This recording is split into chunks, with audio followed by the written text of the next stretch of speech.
अहाना आज किसी परी से कम नहीं लग रही थी। उसकी बुआ और मौसी उसकी नजर उतारती नहीं थक रही थी। अहाना की आज सगाई होने वाली थी। अहाना की माँ सबको जल्दी जल्दी तैयार होने को कह रही थी। अहाना भी काफी खुश नजर आ रही थी। जल्द ही पूरा परिवार तैयार हो गया। फिर वो सब बस में बैठे और मंदिर के लिए निकल गए। अहाना की सगाई मंदिर के हॉल में होने वाली थी। बस में गर्मी लग रही थी तो सबका गर्मी से बुरा हाल हो रहा था। सभी महिलाओं का मेकअप पानी की तरह पसीने के साथ बह रहा था। अहाना का मेकअप भी काफी हद तक खराब हो चुका था। अहाना की मौसी अपने साथ मेकअप लाई थी, तो मंदिर पहुंचने से पहले मौसी ने अहाना का मेकअप ठीक कर दिया। सब खुशी खुशी मंदिर पहुंच गए। लड़के वाले भी तभी मंदिर पहुंचे थे। अहाना ने सबका आशीर्वाद लिया और सब मंदिर के हॉल में जमा हो गए। अहाना की जिस लड़के से शादी होने वाली है, उसका नाम अभिषेक है। अभिषेक का गोरा रंग, लंबी कदकाठी है। उसकी बहुत मीठी आवाज और चेहरे पर नूर है। अहाना अभिषेक को देखती ही रह गई। अहाना ने अभिषेक को पहली बार नहीं देखा था, पर आज तो उसकी नजरें अभिषेक से हट ही नहीं रही थी। तभी अभिषेक की माँ कहती है तभी अभिषेक की माँ कहती है, अरे अहाना बेटी, अब तो जीवन भर ये तुम्हारा ही है। जितना दिल चाहे देखती रहना। और कहकर हंसने लगी। अहाना ने शर्मा कर नजरें झुका ली। सगाई की रस्म शुरू हो गई। अभिषेक ने अहाना को हीरे की अंगूठी पहनाई। अहाना ने भी अभिषेक को हीरे की अंगूठी पहनाई। दोनों अंगूठियां अभिषेक के घर वाले लाए थे, क्योंकि अहाना तो ठीक ठाक परिवार से थी। अभिषेक ही ज्यादा अमीर परिवार से है।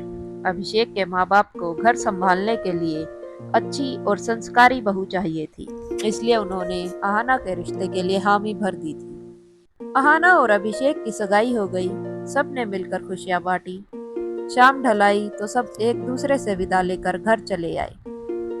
20 दिन बाद शादी है।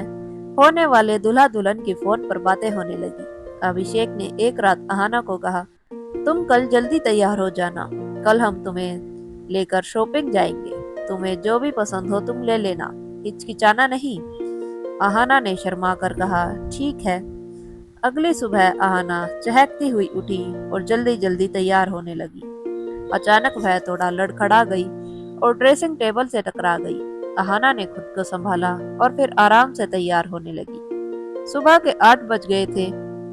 अभिषेक अहाना को लेने आ चुका था। अभिषेक के साथ उसके पिता, माँ और चचेरा भाई आए थे। अहाना को लेकर वे सब मॉल गए। वे सब अहाना की शादी का जोड़ा खरीदने लगे। अहाना पहली बार ऐसी जगह पर आई थी। उसकी तो खुशी का ठिकाना ही नहीं था। लहंगे भी उसे बहुत ज्यादा पसंद आ रहे थे। उसका मन सभी लहंगे लेने को कर रहा था। तभी उसे एक लहंगा दिखा जो बहुत ज्यादा प्यारा था। वो उसे देखती ही रह गई। अभिषेक को भी लहंगा काफी पसंद आया। अहाना लहंगे को अच्छी तरह देखने के लिए उठी और काउंटर की तरफ आगे बढ़ी। तभी अभिषेक के भाई ने अभिषेक से कहा, भाई देखा, ये होता है छोटे घर में शादी तय करने का नतीजा। मॉल में फटे कपड़े पहन कर आई है ये। तभी अभिषेक की नजर दुपट्टे पर गई, जो नीचे से फटा हुआ था। अभिषेक जल्दी से उठा और अहाना को एक तरफ ले जाकर बोला, क्या यार, तुम भी कम से कम फटे हुए कपड़े पहन कर तो ना आती। अहाना ने चौंक कर कहा, क्या कह रहे हो आप? ये मेरा नया सूट है। अब तक मैंने इसे एक बार भी नहीं पहना है। तभी अभिषेक अहाना को उसका दुपट्टा दिखाता है। अहाना ने अचंभे से दुपट्टा देखा और कहा, अरे, लगता है ये सुबह जल्दी जल्दी में कहीं अटक गया होगा। माफ कर दीजिएगा, मैंने आपकी बेइज्जती करवा दी। अभिषेक ने अहाना को शांत करते हुए कहा, अरे परेशान ना हो, कोई बात नहीं, कभी कभी हो जाता है। अहाना को थोड़ी शांति मिली ही थी कि अभिषेक के माँ और पापा आ गए। अभिषेक की माँ ने अहाना को कहा, तुम्हें अपनी इज्जत का ख्याल नहीं, तो कम से कम अभिषेक की इज्जत का ख्याल रख लेती।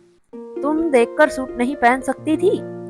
अभिषेक की माँ गुस्से से लाल हो रही थी और अहाना को बुरा भला कहने ही वाली थी कि अभिषेक ने अपनी माँ से कहा, कोई बात नहीं मम्मी, मैंने इसे समझा दिया है, ये आगे से ध्यान रखेगी।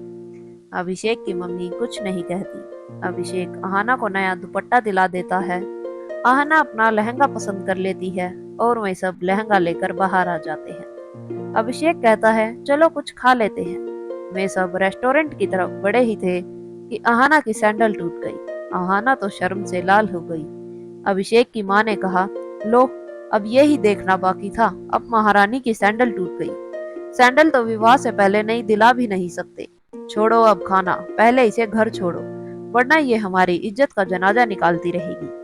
अभिषेक ने अपनी माँ को चुप होने को कहा, पर वो बोलती ही रही। आहाना चुपचाप सुनती रही। अभिषेक ने आहाना को घर छोड़ दिया। अभिषेक ने आहाना को कहा, तुम माँ की बातों का बुरा मत मानना।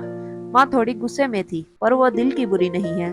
आहाना कुछ नहीं कहती है और अंदर चली जाती है। आहाना की माँ आहाना को देखकर कहती है, आ गई मेरी प्यारी बेटी। आहाना कुछ नहीं कहती और अपने कमरे में चली जाती है। आहाना की माँ आहाना का ऐसा व्यवहार करता देख परेशान हो जाती है।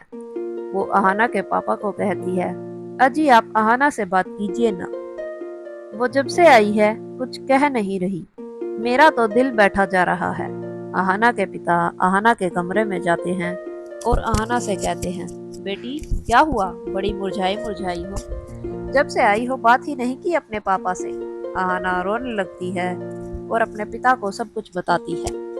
आहाना के पिता आहाना को चुप कराते हैं और कहते हैं, ओहो बेटी, इतनी छोटी सी बात, कोई बात नहीं मेरी बच्ची, गुस्से में लोग कुछ भी बोल देते हैं, तुम शांत रहो और ज्यादा नहीं सोचना, कुछ नहीं होता, कुछ होगा भी तो मैं हूं ना।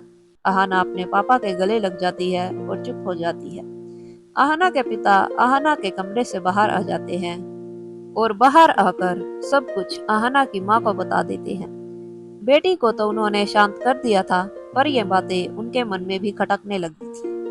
यह बात समय के साथ दब जाती है और आहाना की शादी की रात आ जाती है। सब रिश्तेदार जमा थे। आहाना आज फिर परी से भी ज्यादा सुंदर लग रही थी। आज मौसम कुछ अच्छा नहीं था, जल्द ही बारिश शुरू होने लगी। शादी अंदर हॉल में थी तो इसलिए बारिश का तो असर नहीं हुआ, किंतु लाइट जाने की वजह से और बहुत ज्यादा लोग होने की वजह से गर्मी होने लगी थी। गर्मी की वजह से आहाना का मेकअप आज फिर खराब होने लगा था, परंतु आज मासी के पास मेकअप नहीं था। आहाना काफी परेशान थी। वो कुछ हल सोच ही रही थी कि अभिषेक की माँ आहाना को देख लेती है और उसका उतरता मेकअप देख अभिषेक की माँ गुस्से से लाल हो जाती है और कहती है, तुम्हें बस मेकअप सौंपा था हमने, सब हमने करके दिया, ये एक काम बाकी था, ये भी तुमसे ठीक से नहीं हुआ। मुझे लगता है मैंने तुम्हें अपने घर की बहू स्वीकार कर गलती कर दी है। आहना के पिता ये सब सुन लेते हैं और कहते हैं, रुकिए, आपको गलती लगती है ना, तो जाइए सुधार लीजिए। हम भी अपनी बेटी को आप जैसे लोगों के घर नहीं भेजना चाहते। आहना के पिता की बात सुनकर अभिषेक की माँ गुस्से में पागल होने लगती है। वो जोर जोर से चिल्लाने लगती है। सारे रिश्तेदार वहीं एकत्रित हो जाते हैं। अभिषेक भी वहीं आ जाता है। अभिषेक की माँ कहती है, रखिए अपनी बेटी को, हमें नहीं चाहिए ऐसी लड़की आपकी। आहना के पिता भी कहते हैं, जाइए जाइए, हमें भी देनी ही नहीं आप जैसे लोगों के घर में अपनी बेटी। बहस चल ही रही थी कि अभिषेक बीच में बोलता है, आप दोनों चुप हो जाइए, मुझे आहना पसंद है और मैं उसी से विवाह करूंगा। अभिषेक की माँ अभिषेक को कहती है, तेरा दिमाग खराब है क्या, इस लड़की से शादी नहीं करेगा तू, आई समझ। अभिषेक अपनी माँ को कहता है, मम्मी प्लीज आज नहीं। अभिषेक आहना के पिता से माफी मांगता है और अपनी माँ को भी चुप कराता है। आहना के पिता शादी के लिए मना कर देते हैं, पर अभिषेक कहता है, पापा शादी तो मैं केवल आहना से ही करूंगा, अपनी माँ से क्या, सारे जमाना से आहना के लिए लड़ जाऊंगा। अभिषेक आहना के पिता को शादी के लिए राजी कर लेता है।